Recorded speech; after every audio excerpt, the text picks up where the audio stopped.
Un saludo para todos, somos los estudiantes de la Universidad Nacional Experimental de Guayana para la carrera Ingeniería Informática. Conformamos el grupo número 3 de la sección 5 y hoy venimos a presentarles nuestra actividad asignada sobre lógica de predicado por el facilitador, el ingeniero Kelvin Kalima. Y les voy a hablar sobre la lógica de predicado. Es un sistema formal creado para el estudio de la indiferencia en los diversos lenguajes de primer orden, basándose en la idea de las sentencias que expresan relaciones entre lugares, objetos y cualidades. Cabe destacar que el predicado puede ser verdadero para un conjunto de términos, pero falso para otros. La lógica de predicado se expresa e identifica de la siguiente manera. En la lógica de predicado podemos encontrar dos elementos, siendo uno de ellos el sujeto, los cuales son identificados como personas, lugares y objetos, tanto físicos como conceptuales. El sujeto se identifica mediante cualquier letra minúscula. Sabemos que camino es el sujeto y que largo es el predicado. Por lo tanto, camino se identificará mediante una letra minúscula. Al contrario del predicado, que es el complemento del sujeto. Sabemos que Paula y Juliana son el sujeto y Bonita es el predicado. La diferencia que tiene el predicado del sujeto es que el predicado se identificará mediante una letra o cualquier letra mayúscula, siendo en este caso la B. La importancia de la lógica de predicado radica en el poder expresar un amplio conjunto y variedad de proposiciones y lógicas matemáticas, tanto en el álgebra como en la aritmética, al igual que en la ciencia de cómputo, de tal manera que nos permite expresar y explorar relaciones entre diversos objetos. Gracias. En esta ocasión les vengo a hablar acerca del método de las derivaciones o deducción natural. Este es un punto que vamos a repartir entre 3 personas, por lo cual yo estaré tratando la primera parte, empezando por lo que es la definición. La deducción natural o derivaciones es un método de demostración de validez de una argumentación. Este método es un procedimiento sintáctico porque consiste en transformar las fórmulas que componen las premisas mediante la aplicación de reglas o leyes lógicas, hasta llegar a la conclusión. El método de las derivaciones es un método decisorio que consiste en pasar de un conjunto de fórmulas o bien llamadas premisas también, en una secuencia finita de pasos donde cada paso está justificado por una regla lógica del sistema en el que se trabaja, hasta obtener la fórmula que aparece en la conclusión del problema.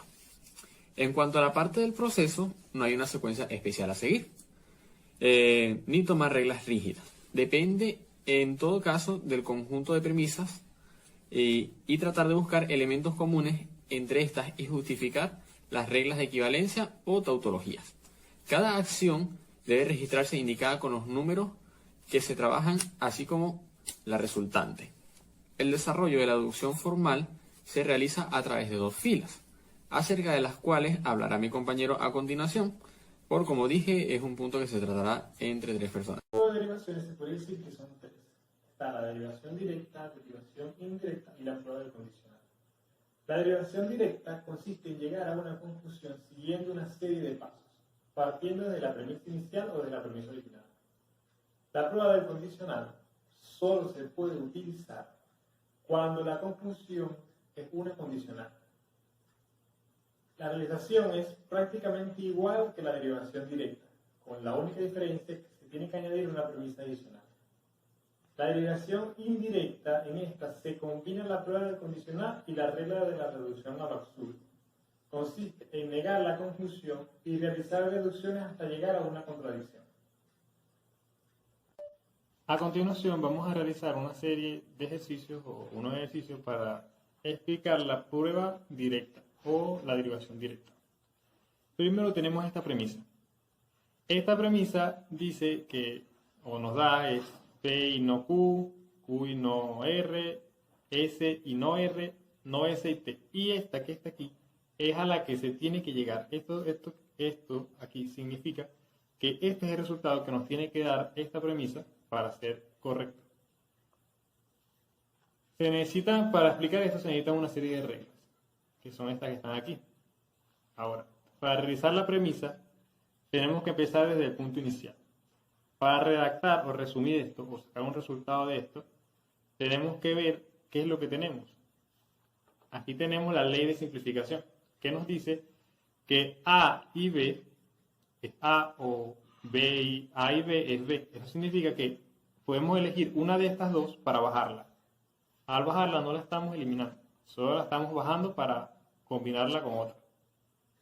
Si bajamos P, no podemos bajarla porque no tenemos con quién combinarla para llegar al resultado. Tenemos que bajar Q, o sea, tenemos que bajar aquí B, esta que está aquí. Entonces aquí ponemos, siguiendo el orden, ponemos 5, ponemos la ley que estamos utilizando en la línea 1, estamos utilizando la línea 1, y colocamos no Q. No Q no lo podemos combinar ni con 4 ni con 3. Podemos combinarla con la línea 2. Entonces, para combinar esta, utilizamos la ley del sigolismo, que dice que A y no A es B, o B y no B es A. B, A y no A es B. Entonces, eso quiere decir que esto se elimina con esto y queda no R. Siguiendo la línea 6, utilizamos silogismo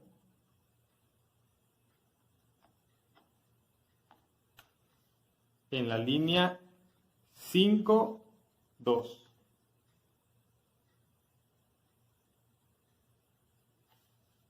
Y el resultado es no R. Ahora, tenemos que combinar no R con esta. Aquí está una condicional. Aquí podemos utilizar modus tollendo toner o MTT, que nos dice que si unimos una condicional A y no B, queda A. Entonces, si seguimos la ley, dice que R y no R queda S. Entonces, no R se elimina con R y viene quedando S en la línea 7. Utilizamos MTT en la línea 6, 3. Y quedó S.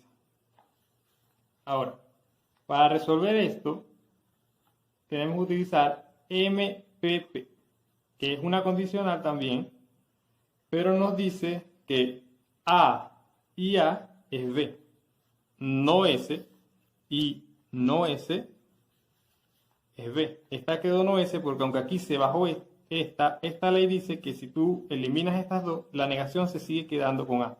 Entonces, como esta era A, la negación de R se quedó con S. Entonces, ahora queda A y no A es B. A y no A es B. Línea 8.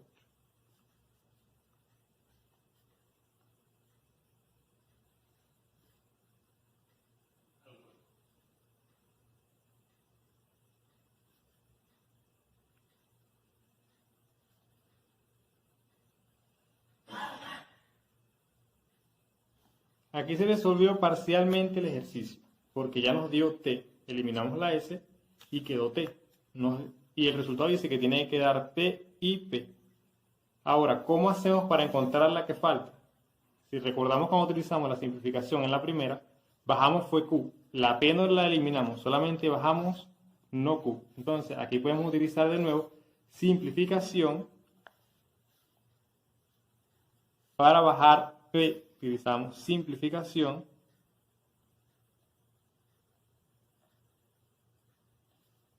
para bajar en la línea 1, para bajar P.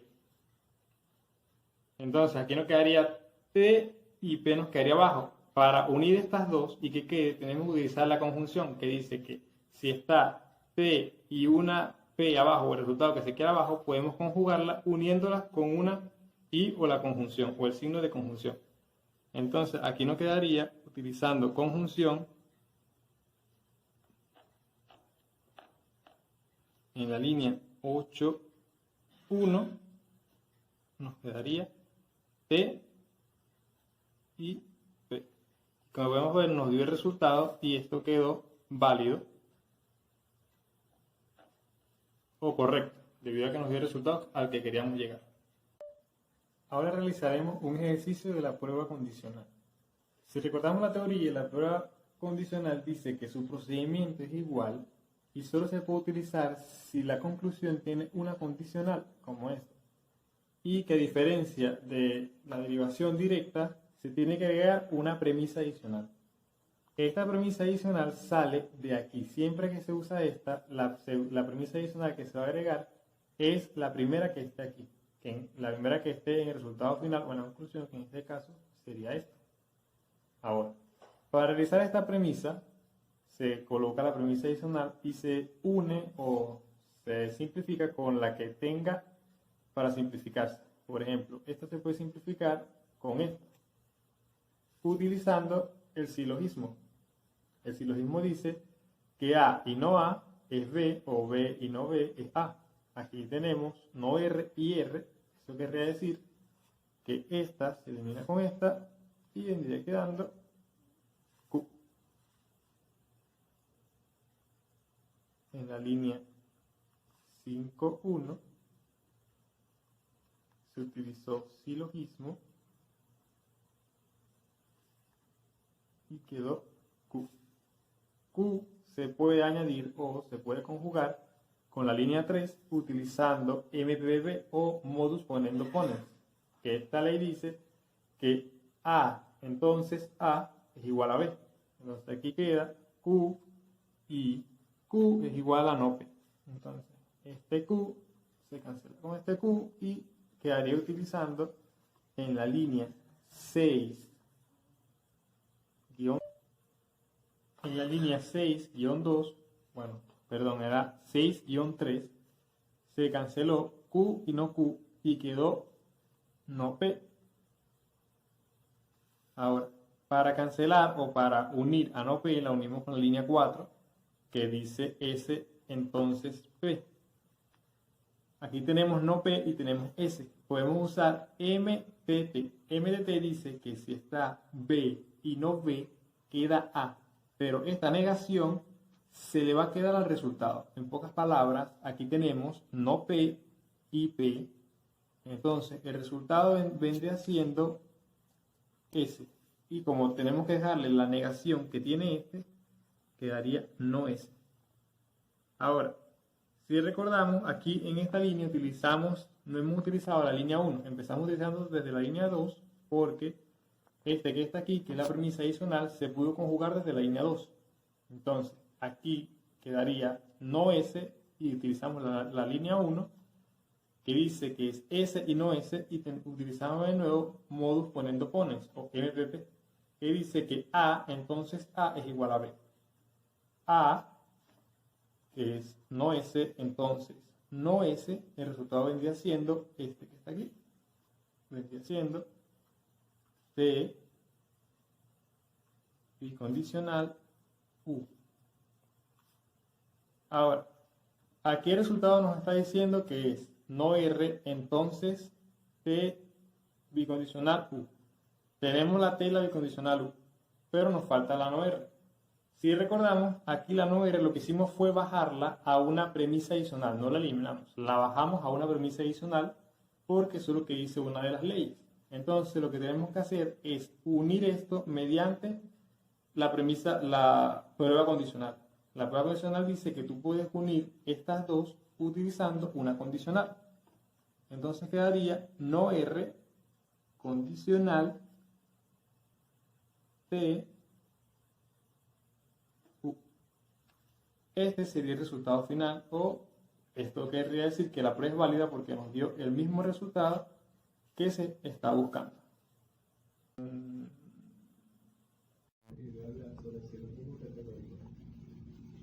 El silogismo categórico es un tipo de diferencia que consta de tres proposiciones categóricas y de tres términos. Las dos primeras proposiciones se denominan premisas y la última se denomina conclusión. La conclusión de un silogismo es una proposición categórica que contiene dos de sus tres términos.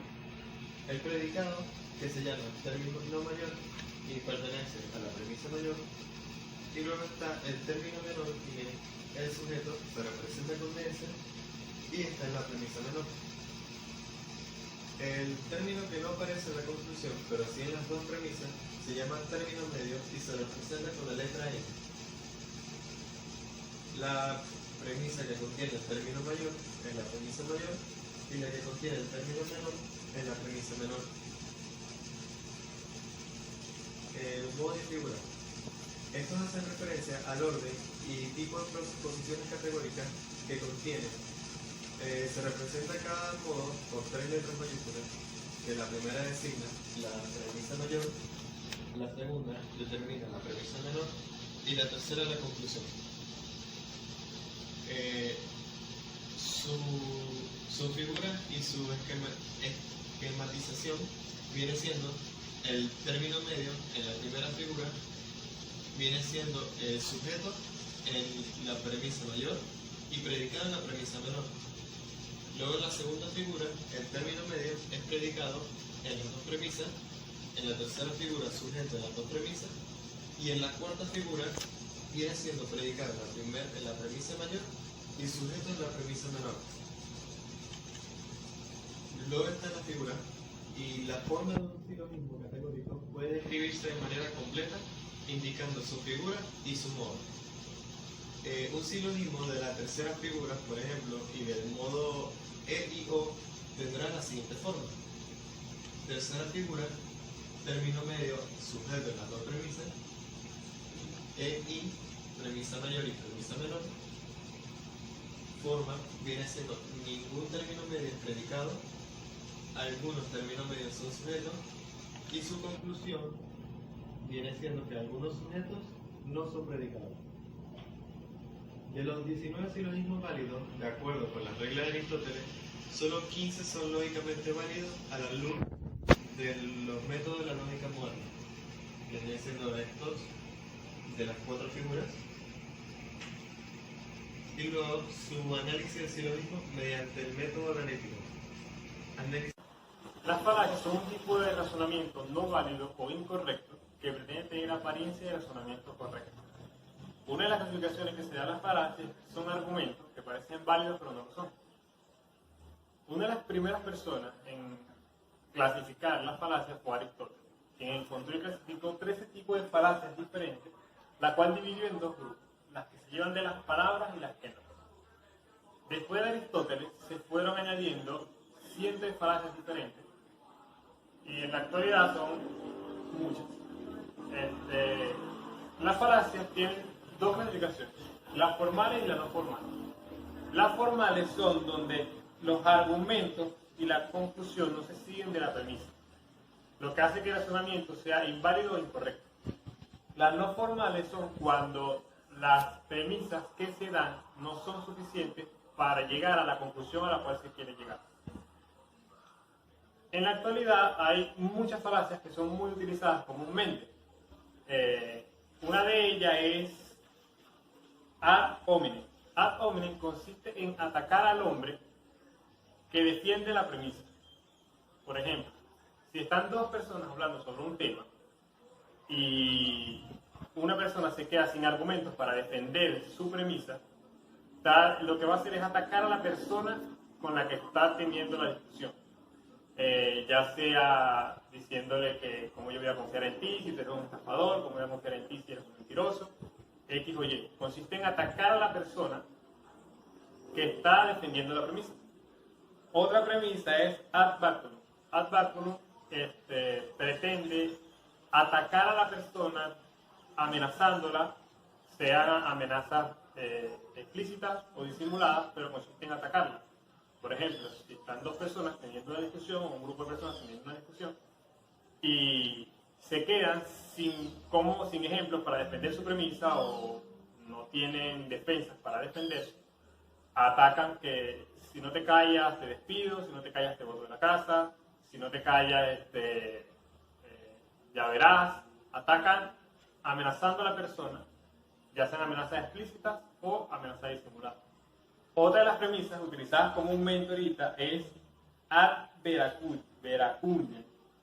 Es apelar al nombre de una persona que conoce de un tema en específico. ¿Cómo así? si hay personas teniendo un diálogo y una persona quiere darle veracidad a su diálogo, lo que hace es decir, nombrar el nombre de un experto en ese tema. Si estamos hablando de matemática o de física, y yo estoy hablando de un punto en específico, yo digo, lo que yo estoy diciendo es cierto porque el experto tal, en su teoría, dijo que era cierto. Esa falacia no debería ser porque, aunque sea un experto que lo esté diciendo, yo no puedo llevarme por ese experto porque puede que él también se esté equivocando. Otra de las falacias más comúnmente utilizada es petición de principio. Pedir que al menos se nos conceda una primera afirmación. Esta trata sobre cuando se está teniendo una discusión, un diálogo, que venga una persona y diga, ¿cómo no me vas a creer si yo nunca te he mentido? ¿Cómo no me vas a creer lo que te estoy diciendo si yo nunca te he engañado? Trata de apelar a la persona a cosas pasadas para que el diálogo quede nulo. Si la otra persona acepta que nunca le ha engañado y le cree por eso, el diálogo es totalmente anulado. Otra falacia es generalización apresurada. Es una falacia muy común hoy en día que trata de basarse en ideas o cosas vividas para generalizar todo.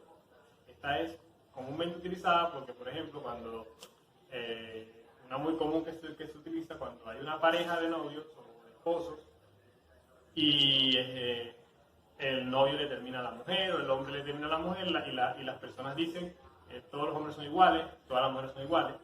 De eso trata esta falacia, o sea, de generalizar todo por una experiencia vivida. Otra falacia es ad ignorate. Es argumentar que la falta de pruebas es una prueba en sí. Esta es una de las falacias que la gente considera más ridícula porque es de la que se trata de, como no hay, ejemplo, no hay pruebas de que no existen los alienígenas, que por ende tienen que existir. No hay pruebas de que no existen las brujas, así que por ende tienen que existir. Ese es un tipo de falacia que la gente considera más ridícula. Así como esta falacia, hay cientos de falacias más, creadas con ese mismo punto. Y el uso final de esta falacia lo usan los políticos, los abogados, lo usan en muchas partes porque su principal uso es persuadir a las personas, ya sea diciéndole cosas verdaderas o falsas. Su uso es persuadir. Gracias y que tengan buenas tardes. Cuantificadores. Al hablar de cuantificadores nos referimos a una manera opcional de convertir un esquema proposicional en una proposición. Es decir, que podemos definir a los cuantificadores como símbolos que permiten indicar la cantidad de elementos de un conjunto determinado que cumplen cierta propiedad en el esquema o función proposicional. Cuantificadores. Tipo de cuantificadores. El primer cuantificador es el cuantificador universal, que se representa como una inversa, una A de cabeza. Este cuantificador se utiliza para afirmar que todos los elementos de un conjunto cumplen con la expresión dada por el esquema proposicional. La forma en la que se lee debe indicar que cualquier, para todo, para cada, todo o todos los elementos cumplen. Esto se muestra acá, donde tenemos el cuantificador unido al esquema proposicional y nos dice que para todo x se verifica f de x. También hay que tener presente que primero los cuantificadores se asocian a la variable del esquema proposicional seguido de una coma. Entonces tenemos el cuantificador asociado a la variable y seguido de una coma. Luego, los cuantificadores siempre van delante del esquema proposicional. Como vemos aquí, tenemos el cuantificador y el esquema proposicional. Esto nos va a servir cuando queramos formular correctamente una preposición. Ahora vamos a ver un ejemplo que nos dice: sea P de X, 2X es par en el universo de los números naturales, hallar al menos una preposición. Ahora nuestra solución. Tenemos que P de X, que es el esquema proposicional, con la expresión 2X es par. Para convertir este esquema proposicional en proposición, simplemente le agregamos el cuantificador, como vemos acá. Recuerden, cuantificador asociado a la variable seguido de coma y siempre delante del esquema proposicional. Originalmente se leía 2x es par, pero una vez que se le añade el cuantificador, se lee cualquier número natural multiplicado por 2 es par. Recordemos que decía el enunciado. El enunciado nos decía hallar al menos una proposición. Para eso utilizamos el cuantificador, obviamente. Y nos quedó eso que mencioné anteriormente. Cualquier número natural multiplicado por 2 es par. Pero esta proposición tiene un valor de verdad. Veamos. 2 por 3, 6, 2 por 4, 8, 2 por 5, 10. Sí, efectivamente tiene un valor de verdad verdadero. Siguiendo la estructura anterior, también podemos tener una variante donde el esquema se niega, donde tenemos el cuantificador, el esquema, donde el esquema tiene la negación por delante. Nos quedaría todo número natural multiplicado por 2 no es par. Y bien, ahora tenemos dos esquemas, el esquema 1 y el esquema 2 y dos proposiciones. Cuantificador existencial. Este cuantificador se utiliza para indicar que hay uno o más elementos que cumplen con una determinada propiedad de un esquema proposicional. Este se representa con una letra invertida que también puede llamarse particular. La forma en cómo se lee puede ser existe por lo menos un x tal que, para algún x y hay algún x. Entonces, su representado e igual está asociado a la variable seguido de dos puntos y en esta ocasión no habla de un todo, sino más bien de algún o algunos. Esto lo podemos ver acá, donde está el cuantificador asociado a la variable seguido de dos puntos en lugar de una coma. Además, al igual que en los cuantificadores universales, se encuentra por delante del esquema proposicional y pasa a leerse existe por lo menos un x tal que o hay algún x para el cual se verifica f de x. Ahora vamos a ver un ejemplo que nos dice, sea el esquema proposicional Q de n es impar en el universo del conjunto U 1, 2, 3. Entonces tenemos Q de n es impar. Cuando se le antepone el cuantificador existencial al esquema proposicional, la manera de leer la expresión cambia al cuantificador en el universo dado. Es decir, le añadimos el cuantificador y pasa a leerse, en lugar de n es impar, se lee existe algún elemento n que pertenece al conjunto U que es impar. Y la respuesta es sí. Aquí vemos que en el conjunto U, 1 y 3 son impares. Acá tenemos otro ejemplo con el esquema negado que se lee. Existe algún n que pertenece al conjunto U que no es impar. Y en efecto, tenemos el número 2 dentro del conjunto U que no es impar. En los cuantificadores existen las reglas de intercambio que son 4 y nos dicen, la primera, que cuando tenemos un cuantificador universal afirmativo se asemeja a su cuantificador existencial con la negación y la negación de su esquema. La segunda regla nos dice que cuando tenemos un cuantificador existencial afirmativo, este se asemeja al cuantificador universal negado con su esquema negado. La tercera regla dice que cuando tenemos un cuantificador universal negado, esto se asemeja al cuantificador existencial afirmativo con el esquema negado.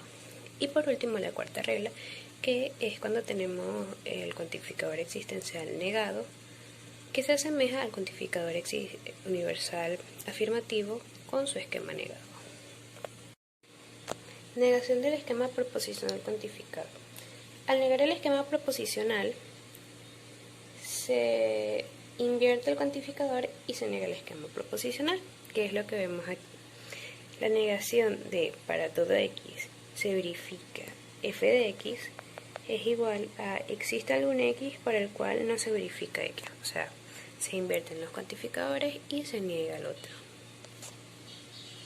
En esta ocasión les vengo a hablar acerca del lenguaje SP, empezando por su definición.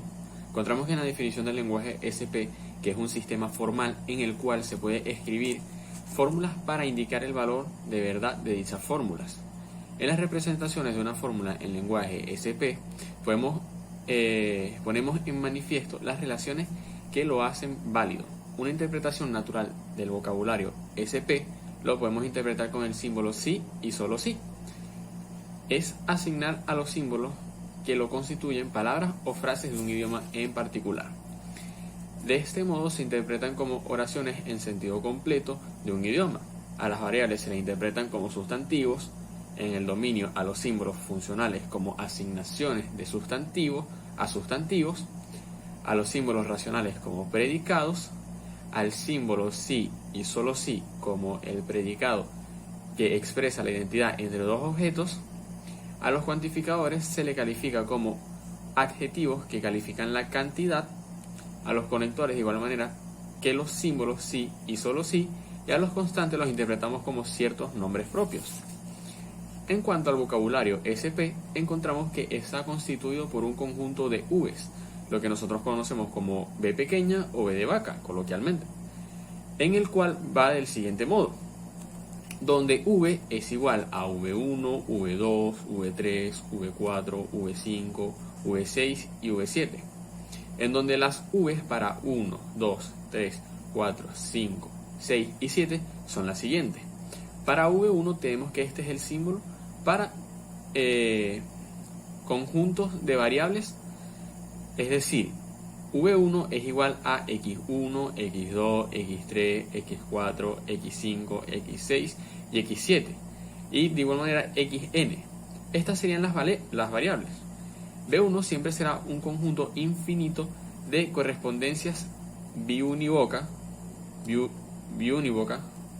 para los naturales.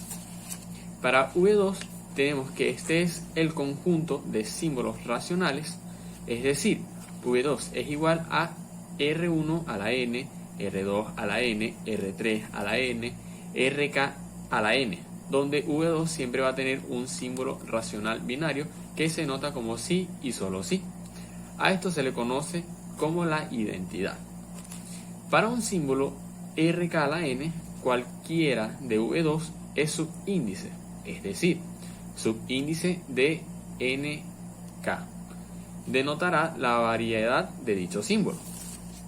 Para V3 tenemos que es el conjunto de símbolos funcionales, es decir, V3 es igual a F1, K1, F2, K2, F3, K3 y así hasta el 7, el cual incluye también Fn y Kn.